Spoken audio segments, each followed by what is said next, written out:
Welcome to Wash, the whitest things. I fuck with the show. I think it's like, you know, when you really think about the whitest shit you ever done. I didn't prepare for this question at all. I didn't have any thoughts to this question. All right, what's up, everybody, and welcome to Wash. I'm your host, Orlando, and today we have Laci with us. How's it going, Laci? Hi, it's going good. Laci, just to start off, tell us how'd you identify yourself? Well, I am a redheaded white girl from Texas. All right. That's a pretty good start today. So we've had on all types of people, so I'm glad we could have you on today. Thanks. So we're just going to start it off, Laci. All right, let's do What this. is the whitest thing you've ever done? I'm going to say the same thing. Being born straight out the womb, white as fuck, to my mom, who is so fucking Texan. She drove herself to the hospital when she was giving birth to me. Was that by choice or was that just because? Well, I was a month early, so she thought like, oh, hey, I think probably I'm having like slight contractions. Yeah. And she is like seriously the most hard-headed white Texas lady you'll ever meet. And anyway, so she drove herself to the hospital and she gave birth to me 5 hours later. And you were early? So Yeah. you weren't running on colored people time in this situation. No. I was running on Texas time where I'm going to be early to every fucking thing I do. No matter what. I appreciate that. I can understand that. I was jumping the gun at an early age. Let's do this. So if that's the whitest thing you've ever done, what's the whitest thing you've ever had to experience? So it can be like a situation where you've been around people and you're like, damn, I'm really doing this. I know you are white and you've probably had a lot of those, but like there has to be one that stood out to you or something that you can like be like, oh, that was pretty damn white of me. See, I would say probably as a white person, you probably experience that a lot and you don't realize it's super duper white. But from the outsider, they're probably thinking like, oh my God, this dumb white girl. I mean, it happens. I'm not saying I don't think that. Yeah, sometimes. no, I mean, I think that. I see white girls and I'm like, oh my God. These are my people. What the fuck? What's something that you've seen then that you've had to identify like that you've seen other girls do? Well, so like I grew up in San Antonio, so it's like pretty much totally different than most people experience. It's very cultured. I grew up definitely on the ghetto side of town, so I didn't really experience a ton of white culture until I was in until I was in college and I went to school. And it was really interesting. So I lived in an apartment with 4 guys and our next door neighbors were 4 white girls, and they were all those blonde, white-haired girls that came from Katy, Texas, which is I mean, seriously, if you couldn't ask for a more populated neighborhood, that's what you've got there. It came to the point where I'd be standing in their bathroom and we'd all be getting ready to go out that night. Yeah. And, they're all like hairspray, short shorts, talking about all these, boys and the country music they love. And I'm like, oh my God, this is what I've come to in life. I'm the literally prepping for white girl wasted. Yeah, I'm seriously hanging out with a sorority of girls, and it's just so judgy. I mean, I think, you think about white population in general, and then you throw girls in the mix, like, they're so fucking judgmental. Yeah. What's the whitest thing you've ever bought? There's no right answer. It's just, what do you think the whitest thing you ever bought? Personally, if I had to say what's the whitest thing I've ever bought, it's probably a crock pot. Because, I don't really know very many Mexicans that are like, oh my God, I got a crock pot. This is badass. No, if I were to say something. Pot and put their frijoles in there. Yeah, exactly. And they just come back 8 hours later and it's done. Yeah. Or the house almost burns down, but either or, they don't have crock pots. So it can be anything like that. All right. What's the whitest beer you've ever drank? The whitest beer I've ever drank. What would you say the whitest beer you've ever drank? So, you're really going in for a white beer experience when you go to a brewery and they hand you one of those trays with all of those different beers. The tester trays. And it's like you literally every single one is written out for you. Like, this is what you're drinking and this is the country of origin it came from and this is its ABV and blah, blah, blah, blah, blah. I'm surprised you went to a brewery and they weren't all local. Like that even that is like a... Oh, no. Well, so I went to Oregon last week. We went to Astoria, and they had that. Astoria is pretty damn white. It is, but it's so dope. I'm sorry. If I'm going to go to any white city, it's going to be Astoria, Oregon. I mean, that is a very interesting choice. I don't know if it's a choice that I would make, but that's a very interesting choice. Well, I mean, actually, you know what? Fuck it. I may retire there. It's pretty dope. Fair enough. Back to the brewery story. Oh, yeah, no. So, I mean, a person I know, he's a beer snob, and I think that takes a very special white person to be a beer snob. Yeah, I agree. And it's not even like a beer snob. Like, I know, like, all these beers and how they taste. It's like his life is so devoted to that. And that, to me, just speaks so much privilege. Like, if you can literally devote your life to a fucking alcohol. Yeah. I'm sorry, I'm out fucking working my ass off. Everybody's working their ass off, and you're at a bar slinging beer because you fucking love beer. Like, what? I mean follow your dreams, but really, you gotta do what you love sometimes. Follow your dreams. If I wanted to work in a pot shop, I hope people wouldn't say that's a very white thing of me. Because but everybody loves it, so it's okay. I'm not that. I try not to qualify as much as possible, but like that's one thing I won't give you guys. Like that's people. I have to agree. It's very. It might be wasted already, y'all. I sweated a lot today at Bikram. That's the second whitest thing I've ever done. Sweating a lot at a desk all day. No, at Bikram yoga. Oh, at yoga. Okay. Okay, let's dive into yoga for a second. Okay, so yoga.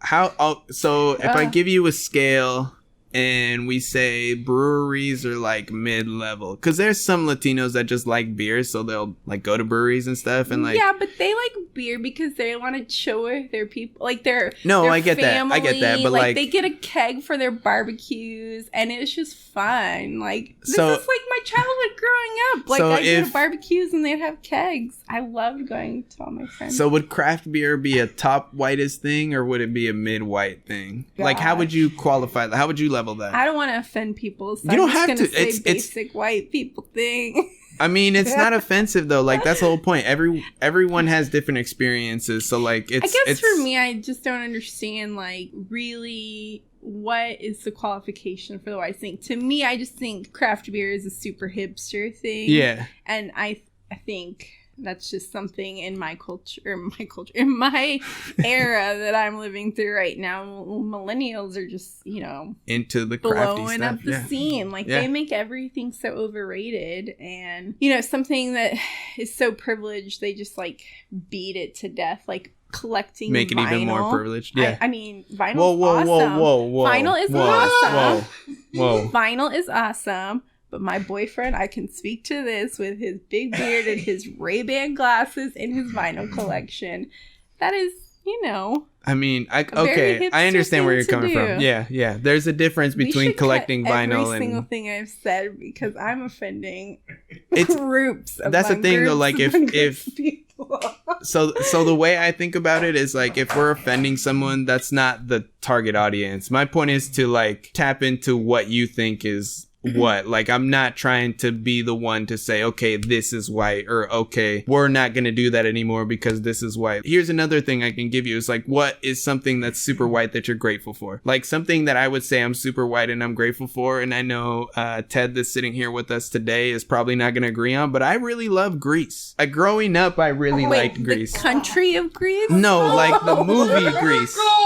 Because it was something that my dad really enjoyed watching, and it was just something that was brought onto me. Like that's a white thing I'm grateful for. Like it's not all like you don't have to think the whitest thing you've ever done doesn't always have to be white. Yeah, but there were a lot of doesn't always have to be bad. Sorry, in there. Like they were all But that's a pretty damn white movie. There is no colored person in that movie besides Italians. The whitest thing I've ever done, if we're gonna talk about Grease, I was 8 years old, and my neighbor Kaylee, because every white girl's named Kaylee. Or Katie. Yeah. Best friend Kaylee when I was 8. Shout out Kaylee. Hope you're listening. What up, Kaylee? when we were 8, we would sit in her bedroom and watch Grease over and over and over again and make up dances for all the songs. Like, even though it was already choreographed, we would be in her You'd go bed. the extra mile and redo it. First of all, it would include us playing the game of life for about 3 hours. You know, the game of life, I would say, is pretty white. I don't think I've ever played the game of life around brown people. I own it. I'll bring it over. I love life. Yeah, we'd play the game of life, and we'd each, I think for us, the winner was who had the most babies. And we all know the winner of that in real life, me, because I have 0. You don't have to edit that. Kurt, you need to get the fuck out of here. Anyway, so then we would play life, and then we would restart Grease because, you know, it was background noise while we were playing live. Okay. And then we would make up our dances, and then we would both put on our rollerblades and rollerblade around the block a few times and sing Grease songs the whole time. So, I mean, if we want to talk about Grease being white, you're onto something there, Orlando. I'm not like technically saying it is white. I'm just saying it's one of the white things I enjoy. Like I guess. But yes. Yeah. Grease to me is pretty white because 1, I don't think I ever remember seeing a colored person in that movie. 2, I don't think anyone but my dad really liked that movie. Like, well, in that type of way, except for our family. Like, I don't know why I really enjoy that movie, but I do because I don't know if it's a nostalgic thing or if I just liked it growing up or whatever. I would qualify that as being pretty white. Well, I guess if we want to talk about something that I love that's white, was that your question? Yeah. What's something you love or what's something you're grateful for? That's like... I mean, I guess my family, because they're all white. I don't mean like I'm grateful that my family is white. I'm just saying they're literally the only... Because white people food kind of sucks. Like chicken fried steak. What the fuck is that? I don't eat that. Tell me about it. What is chicken fried steak? I've never heard chicken fried steak before. Oh, my mother. This is the first time I'm hearing this. I would come home from school and it would just smell like fried food. My mom cooked every night. So it would be... You take like pretty much just cheap steak, and you pound it out, and then you put it in a batter of milk and egg, and then you put it in a batter of usually flour with like a bunch of spices in it, and then you could double dip it, like put it back in the milk. My mom didn't do that. Make it extra crispy. She didn't do that. She was simple. And then you just put it into a cast iron full of grease. It's a motif of this podcast. And you'd fry up the chicken fried steak. And usually it was served with like mashed potatoes or something. But like, where does the chicken come from? Why is it chicken fried steak? It's called chicken fried steak because you fry steak like you'd fry chicken. Gotcha. Yeah. And is this steak usually well done? Time. It is like the flattest piece of steak. So you don't even know like... I mean, really, you're just in it for the fried. Yeah. Okay, gotcha. The fried. I mean, truthfully, so in San Antonio, there is a restaurant called Lulu's. Shout out to Lulu's. Spent many drunken nights there. Lulu's, if you want to sponsor this podcast, you're more than welcome to. Let me know. Oh, well, they've had plenty of sponsors. There's this guy. I don't remember who. Diners, drive-ins, whatever. Yeah, Guy Fieri. Yeah. Guy Fieri. He went there. And they have the biggest chicken fried steak. It's literally a whole gotcha. thing. And they have like the biggest cinnamon roll, which I guess everything's better and bigger. And I guess nothing's better in Texas, but bigger in Texas. Yeah, we don't really... I mean, our music kind of sucks. I fucking hate country music. But I'm not saying... I mean, yeah, country music sucks.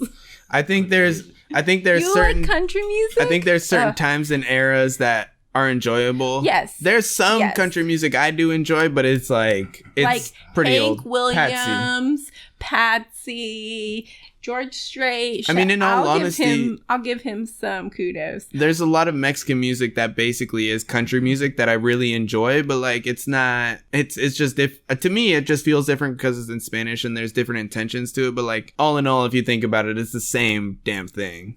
All right. Well, thanks for coming on, Laci. Sorry if I offended like 99.9% of the population.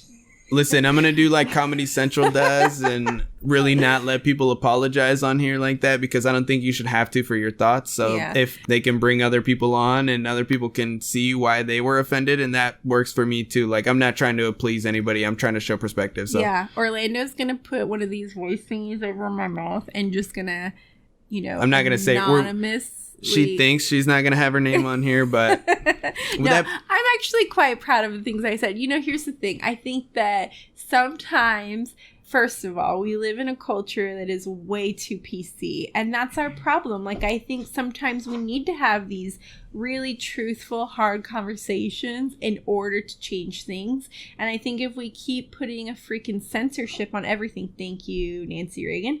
But if we keep putting censorship on everything, then we're never really going to solve a problem. Yeah. And, you know, I get it. Like, people can say whatever they want on social media. Like, if they want to be openly racist, that's on them. But at the same time, I think people who want to stand up for people's rights should be able to say whatever the fuck they want and not be censored. This is what we're all about. Just opening the dialogue. And with that, I'm going to leave us here today. Is there anything you want to plug? I am going to be working on my own podcast eventually. Like, we're going to have a crossover show. So whenever you start it up, I will definitely be on. I'm very excited about that. Do you want to tell us what that is? So my platform is going to be, first of all, I love me some pot.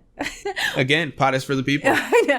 But my platform is going to be where we talk about storms, and it's going to be called Storm Blazers. So we're just going to get high and talk about crazy storms, like Katrina. Like, what were you doing during that time? Like, you know, because I lived in Texas, so I totally experienced that. And then some people had no idea what was going on down there. But, or tornadoes. I would love to send somebody out in the middle of fucking Nebraska, stoned as fuck, when I'm on a tornado. I mean, that'd be pretty cool. Right? When I'm on, can we do, I know it's not a storm, but like, can we do 9/11? Oh, that is a storm. Yes, we can. All right. But yes. So next time you hear us together, it'll be talking about 9/11. Hashtag Storm Blazers. Hashtag Storm Blazers. It'll be much cooler than that, because, you know. I'll give you links and everything once that comes out, and once we get everything set up. Check the description; it should be there. If Laci has anything else for us, it'll be in the description too. Thank you for listening, guys. Thanks, and we will see you on the next episode. Bye.